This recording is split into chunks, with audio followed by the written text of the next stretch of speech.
One of the world's most popular road trips, the Amalfi Drive, is also the most stunning 48 kilometers of coastline in Italy. It's also very high on the list of Italy's top tourist attractions. In today's video, we're going to discuss the top 10 things to do in the Amalfi Coast. Stay tuned to find out.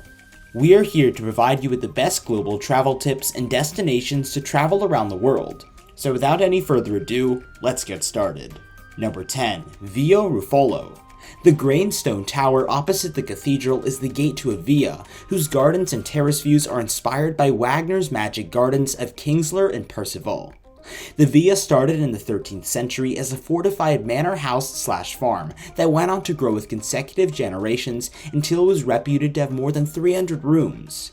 The oldest part residing is the 30-meter stone watchtower. In the 18th century, a neo-Moorish cloister was expanded. In the 19th century, the grounds were made into romantic gardens. Most of the facilities are now in ruins, which are included as garden features. Restored portions are also in use for art displays, and the grounds are the scenes of concerts and an excellent summer music festival with world-renowned performers and orchestras. Number 9. Amalfi. Amalfi's light-headed streets, belvederes, flooding flowers, and ever-changing perspectives of the blue sea make Amalfi one of Italy's most interesting places to visit. Almost as popular as Positano's, Amalfi's Marina Garden has its share of glam, but the 200 meters of sand has a free area at each end for those who don't like to fork out a space with a smart set. Like Positano's, this Marina Grande also appears to remain crowded. Amalfi's cathedral, Duomo di Sant'Andrea, surges majestically at the top of a long staircase, with a geometric pattern facade, lined columns, and a dome resplendent in majolica tiles. You can climb the stairs to see the beautiful bronze doors, the brilliant crypt with its frescoes, and the lovely Chiostro de Paradiso, a cloister with a serene garden. Start again with the hill to see the stunning Museo della Carta, where you can learn about Amalfi's century-old papermaking industry and make your own paper by using medieval procedures. Number 8. Find the best beach. The Amalfi Coast has a broad variety of areas to swim and sun. You can take advantage of these amount of riches by discovering the beach that's right for you. Because of the coast's exposure and irregularities, most beaches are able to receive morning sun. If you wish to see the sun in the afternoon, go to Arienzo Beach in Positano or the beaches in Cetera, Maiori, or Vietri sul Mare. People looking for sand and shallow water for children to play in should select the long, wide beach at Maiori.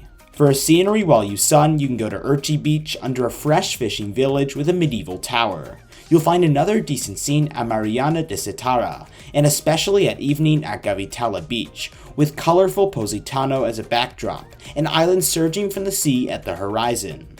Number 7. Grotta dello Smeraldo. Being quite close to the town of Conca del Marini, stairs in an elevator descend to a marine cave. You may admire how a sea cave came to have stalactites, but this one often wasn't at sea level. This cave was formed bigger, but the region's volcanic activity changed the sea and ground levels to put the cave where the sea could wash in. Like the Blue Grotto in Capri, sunlight sparkling through the water causes it to look like amazing from inside. The water is so apparent that it's possible to see through the ground. Boats at the cave door take you inside, or you can take a boat from the cave from the beach at Amalfi for a 15-minute ride. Number 6. Salerno. At the eastern edge of the Amalfi Peninsula, where hills fall steeply into the Gulf of Salerno, is the site of the Historica Salernum, which is now called Salerno. Salerno also became the office of the fascist government during World War II. Created in the year 1080 and restored in 1768 and again after 1945, the Cathedral San Matteo houses one of the remains of the Evangelius Matthew, taken from Paestum. It's also one of Italy's most important holy monuments. St. Matthew is shown in a mosaic above the doorway, and the beautiful bronze doors were crafted in Constantinople in the year 1099. A flight of walks also leads up to a courtyard with 28 columns from Paestum and 14 sarcophagi, which are also scavenged from the historical location. Number 5. Positano. It's easy to understand the reason for Positano's attraction when you see its flower-draped pastel houses falling down the steep hillside to the beach. Apart from the 13th century church of Santa Maria Assunta, with its dome of majolica tiles and Byzantine icon of a Black Madonna, the only things to recognize are the narrow lanes near the port and probably celebrities sitting in the cafes. There are more things to do at the beach. The Mariana Grande, where you can borrow rowboats, paddle boats, sailboats, zodiacs, and motorboats. Oh, sign on for a trip along the coast to Capri. Well, to see the real action, you'll have to rent a lounge chair from one of the Stabilimento Balneari, beach clubs that also furnish umbrellas, shaping rooms, and refreshments. They're also a fact of life on almost all Italian beaches. Not practically as popular or good for sighting anyone important, Positano's Long Fornio Beach can be reached by just a way along the shore. It also has a free area along with the Stabilimento. Just east of the Positano is stylish Prariano.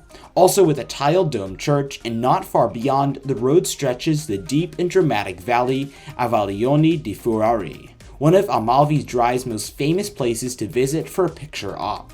Number 4. Ravello. From Artrani, a wind road rises through orange groves to Ravello, which is an old town and suburb site dominating the sea from the verge of Deep Valley of Dragons. The lush gardens, which once contained its villas, are now parks, each one with a more promising viewpoint than the last one. You may roam at a number of churches in such a tiny town, but like Amalfi, it was much larger. The 13th century heyday, it had a community of 36,000, with churches, monasteries, villas, and palaces. The 12th century church of San Giovanni del Toro renovated it in Baroque style. Number 3. Via Cimbrone Gardens. Before the Church of San Francesco, which is a Romanesque monastery, and the Church of Santa Chiara, you'll find Via Cimbrone. A highway runs through its beautiful park to the Belvedere Cimbrone with unique views of Amalfi Coast. Stray from this gallery to find flower gardens folded behind walls in a wide-ranging exhibition of bits and pieces including statues, fountains, columns, temples, wellheads, and architectural elements. These were also collected by the English lord, who purchased the villa in the year 1904 and combined it into the gardens in idiosyncratic ways in the center of the greenery and flowers. Number 2. Vallone delle Ferriere. If you wish to take a break from the coasts, then you can hit the hike through Deep Valley named for the medieval foundries, whose ruins are also present there. The trail starts inland in Partone, off the road to Ravello, and finishes 6 kilometers later in Amalfi. As you reach the town, you'll pass water mills that used to power Amalfi's papermaking industry. The path is quite easy, coming down through forests of chestnuts, the path stands of rare ferns, along a stream that falls in different waterfalls. The steep peaks at each side protect the valley from the worst winter winds, and from the strong summer heat, building a temperate and wet microclimate where unique plants are flourishing. Number 1. Walking around Sentiero degli Dei.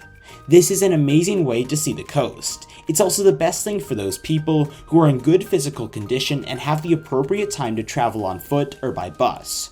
Walking paths, stone stairways, and old mules weigh winds along the coast, and you'll walk through forests, lemon groves, wildflowers, and small villages with almost steady sea views. At any point, you can even stop yourself, take photos, consume food, or just enjoy the iconic view. The most lovely section of this track is the Sentiero degli Dei, also known as Footpath of the Gods, on the western end from Positano. Many outfitters can arrange lodging and lugging transfers for separated walkers, or you can even join a week-long group walking tour.